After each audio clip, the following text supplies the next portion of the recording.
On continue notre lecture du livre Éophore, le livre 1, Émissaire, partie 3. Désespoir et illusion.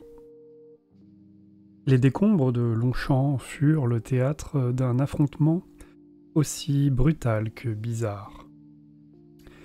Une bataille entre les serviteurs de la déchéance et ceux de la folie. Nourris du désespoir de la plèbe massacrée de la bourgade, les putrescents étaient implacables. Mais l'apparence de Sire Géron était trompeuse. Dans les ruines encore fumantes de Longchamp, les combattants de Fulgos étaient inférieurs en nombre, mais pas en force. Gorgés de désespoir, les gangreneurs vibraient même de vigueur impie. Leur corps bouffi de corruption bousculait sans peine dans les pans de murs, et le contact de la chair suintante recouvrait promptement les symboles de Sigmar sous une couche d'immondices qui s'étendait. Les pesticrates défilaient de leurs lames rouillées les horreurs les plus féroces et massives, et gargouillaient de rire en parodiant à qui mieux des formules nobles pour illustrer les monstres cannibales. Fulgos ne partageait pas l'entrain de ses frères. Au-delà de son caractère taciturne et amer, quelque chose dérangeait l'émissaire, sans qu'il puisse l'identifier. Dans les airs, un vol de goules ailés à la musculature saillante se heurta à des chevaliers de la peste montés sur d'énormes mouches démoniaques. Mais pour Fulgos, ce n'étaient que des percussions de fond s'ajoutant au rythme irrégulier de ses soupçons. Poussant sa carne pestiférée au trot, Fulgos confirma qu'il n'était toujours prompt à distribuer des bienfaits de Nurgle. Chaque balancement de sa faux tranchait de la chair noueuse, tandis qu'il gargouillait des prières et tendait les doigts en décomposition vers des cannibales pour les couvrir de bubons avant de les faire éclater dans des gerbes de sanie. Ce faisant, Fulgos cherchait Gérion, guidé par l'appréhension qui lui nouait les tripes, et le trouva au bout d'un moment ainsi que son monstrueux garde du corps. Gérion était habile au maniement de sa faux crochue, dont les breloques d'os cliquetèrent quand il décapita un séide de Fulgos. Puis l'innocence de la goule revint à l'esprit de ce dernier, et la moindre once de respect refit place chez lui à la hâte de le châtier. Éperonnant sa monture à la chair insensibilisée par la pourriture jusqu'à faire couler du pus sanguillonnant, Fulgos chargea et dégaina une épée à l'aspect si délabré que des écailles de rouille en tombaient. Un malaise immédiat se fit sentir au creux du ventre de quiconque se trouvait aux alentours. C'était le genre d'arme rouillée avec laquelle les émissaires transmettaient la tremblose jadis, en abattant des champions avant que la varangarde ordonnait d'en faire une plaie d'envergure pandémique à l'échelle d'un royaume.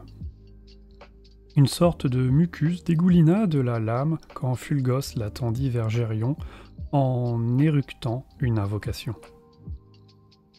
De la pointe émana une onde d'angoisse visible, la substance des rêves brisés et des espoirs anéantis.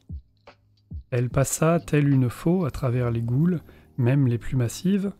Chez certaines, l'illusion faiblit suffisamment pour que la terrible réalité de leur existence les pousse au suicide. Gérion lui-même n'était pas immunisé. Sous l'effet de la maladie, la chair blafarde du héros se couvrit d'escarres noirâtres, manifestation physique des doutes qui pouvaient subsister sur les strates de démence. Si Fulgos avait eu un visage de mortel, il aurait pu sourire quand il imprima à l'épée un mouvement de torsion qui intensifia l'accès de tremblose et mit le héros à genoux. Un présent royal. Fulgos lui-même n'aurait su décrire ce qui survint alors. Tout d'abord, Gérion se tordait en serrant ses colifichets d'une main affaiblie. L'instant d'après, ses doigts cadavériques se saisirent d'un morceau d'os qui craqua quand il le brandit. Il en jaillit une lueur aveuglante, écarlate, tel le jaillissement de sang d'une artère tranchée. Cette émanation éthérique était si pénétrante que Fulgos dut se couvrir les yeux et abaisser son épée tandis que l'onde de Tremblose se tarissait. Puis vinrent les visions. La folie inonda l'esprit pourri de Fulgos. Les décombres de Longchamp se mutèrent en une antique cité aux colonnes de bois saintes de lierre. Gérion ululait, et la volonté sanguinaire qui émanait de sa relique réprima l'ordure des gangreneurs. L'unité farouche des ghouls intensifiait cette pression, la masse contagieuse de leurs illusions s'entrelaçait dans l'éther comme des fibres noueuses pour former un épais cordage sanglant. Il parut ensuite étrangler les séides de Nurgle, les priver de leur festin de désespoir, et les faire tituber. L'espace d'un instant, chose impossible, l'endurance octroyée par leur dieu leur faisait défaut. En cet instant, le cours de la bataille bascula. Gérion et sa relique étaient un phare sanglant dans le brouillard de la Tremblose. Et les ghouls s'y rallièrent pour épancher leur fureur. Même celles qui avaient été affectées par le malaise du doute se retrouvèrent animées d'une colère qui les dépassait, et plus d'un pesticrate se prit à hurler avec elles. L'influence parasitaire du grand-père cédant sous le poids de cette frénésie hallucinée. Le cercle du malheur, cet axe immonde autour duquel tournaient les frères fiévreux de Fulgos, commença à se déliter quand les guerriers furent assaillis par des ghouls jaillis de toutes parts. La bataille n'était peut-être pas encore perdue, il restait un espoir. Ironique, se dit Fulgos, eu égard à son activité habituelle. Il pouvait supplier Nurgle de lui accorder davantage de bienfaits pour survivre à ce second souffle sanguinaire des ghouls. Mais Longchamp était un pivot du destin dont la révélation avait perturbé l'émissaire. Le pouvoir que Gérion avait libéré faisait rage chez ses congénères ghouls, comme les raies d'un soleil empoisonné. Aussi insensé que cela puisse paraître aux yeux des fidèles de Nurgle, cette folie ravivée paraissait capable non seulement de résister à la Tremblose, mais de la cautériser. Fulgos sentait la maladie refluer, chassée par l'illusion occulte qui faisait vibrer l'air. Il devait avertir ses frères malgré le dégoût à la seule idée de battre en retraite qui lui tordait les tripes. Ordonnant à ses guerriers de sonner sans délai de leurs tocsins corrodés, Fulgos se détourna et éperonna sa monture qui partit à un galop incertain. Ses frères fiévreux, qui parviendraient à le suivre, retourneraient en territoire pestiféré. Ceux qui ne parviendraient pas finiraient dévorés par les cannibales hurlants. En s'éloignant au galop de Longchamp, Fulgos entendit les ululements de Gérion et de ses disciples. Ils manifestaient leur dévotion envers le roi de l'été et de la charogne. Héros des Parchemoelles. Quand les royaumes vampires abhorrants se mobilisent pour la guerre, ou plutôt pour festoyer, il revient aux héros des Parchemoiles d'en informer le ban et l'arrière-ban. Ces ghouls se prennent pour des nobles émissaires en livrée. Mais les messages qu'elles délivrent sont des invitations à la plus noire démence. La malédiction de Laboran est une menace tapie et largement méconnue. C'est un mal spirituel, mais dont les effets se traduisent à terme par la transformation physique en ghouls au regard dément. Les ghouls sont des troglodytes cannibales qui rôdent dans les ruines de royaumes déchus et les ossuaires. Pourtant, elles ne se perçoivent pas comme telles. Ces créatures voient leur environnement macabre comme de grandioses royaumes chevaleresques. Les ghouls se prennent pour de preux chevaliers et de braves serfs, régis par de nobles monarques. Les charniers passent pour des salles de festin, et les ennemis qu'elles affrontent, quelle que soit leur forme, leur apparaissent comme d'immondes abominations que toute âme bien née se doit de détruire. Comme le suggère son nom, cette malédiction remonte aux vampires abhorrents. Ce sont les descendants du Shoran, un seigneur mort-vivant de l'Antiquité dont l'existence et le sort sont voilés de mystère. Être en présence d'un abhorrant peut suffire à faire succomber une âme mal trempée à l'illusion. Pendant des années, on a cru que c'était le seul moyen de propager la malédiction, mais l'apparition des champions itinérants, que sont les héros des Parchemoëls, a démenti cette croyance de la plus ignoble manière imaginaire. Les héros des Parchemoëls ont une allure imposante.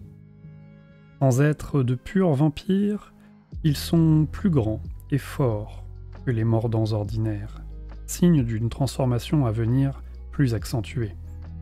Les vivants les perçoivent sous les traits de Nagash, le moissonneur d'âmes, muni d'une faux et drapé dans des restes de mortels. Mais avec les ghouls, rien n'est simple. Les héros des Parchemoëls se voient non comme des destructeurs, mais comme des envoyés chargés de mobiliser le soutien à la paysannerie comme des seigneurs. Il arrive aux héros de se battre pour accomplir leur devoir, et les ghouls voient en eux de remarquables guerriers, aussi discrets que dignes de confiance, tels des diplomates martiaux portant des atours aristocratiques et doués d'un grand talent oratoire. Ils se présentent souvent avec un nombreux entourage, levé pour défendre le royaume et qui considèrent les héros comme des missionnaires d'un mandat divin. Les héros des Parchemoëls se parent de ce qu'ils croient être des cadeaux opulents de riches alliés, mais il s'agit en réalité de morceaux de charogne et de poignées d'entrailles ramassés sur le champ de bataille. Dans ce bric-à-brac sanguinolent, il faut être doué de vue sorcière pour percevoir le halo sanguin qui caractérise certains des os qu'ils portent. Ce sont, pour les héros, les messages de l'honneur que leur ordonne... ce sont pour les héros les messages que l'honneur leur ordonne d'amener à bon port, scellés dans des rouleaux finement ouvragés. À vrai dire, ces missives sont des restes d'os, souvent fémur ou humérus, encore sanglants, imbu d'une telle concentration de la malédiction de l'abhorrante qu'elle transcende même l'aura de folie qui nimbe la plupart des rois ghouls et grands régents. La plupart des héros des Parchemoëls se rattachent à une cour de ghouls en particulier, ou bien rôdent chez d'autres morts-vivants en tant que conseillers étrangers. Mais la paysannerie mordante raconte qu'ils jurent allégeance à un pouvoir supérieur et s'efforcent d'influencer les royaumes selon les desseins de leur énigmatique suzerain. La simple proximité d'un héros des Parchemoëls fait courir le risque d'être violemment pris d'illusion. Si la goule délivre bel et bien son message en vidant la moelle maudite d'un os fendu comme un rouleau de vélin, une incontournable aliénation se répand comme un incendie. La réalité se trouble dans une ferveur de folie vampirique, et des ennemis jurés hurlent à rendre gorge et perdent toute raison, cédant à l'attrait des mets succulents, ou plutôt de l'occurrence de viande et de tripes prélevées sur quiconque se trouve à proximité. Cette aptitude à piéger même des âmes fortes explique la pléthore de ghouls qui tend à s'agglutiner autour des héros des Parchemoëls. Elle compte des chevaliers ou des serfs particulièrement fervents qui accompagnent le diplomate guerrier au cours de ses voyages dans les royaumes. D'autres sont des ennemis récemment submergés par la malédiction du rouleau de moelle, rendus méconnaissables par leur frénésie cannibale. Quelle que soit leur origine, ces ghouls sont si dévoués aux héros qu'elles ont la ténacité des véritables morts vivants. Qu'importe le nombre de mange-chairs qui tombent, il y en a toujours plus pour aider leur maître dans sa mission.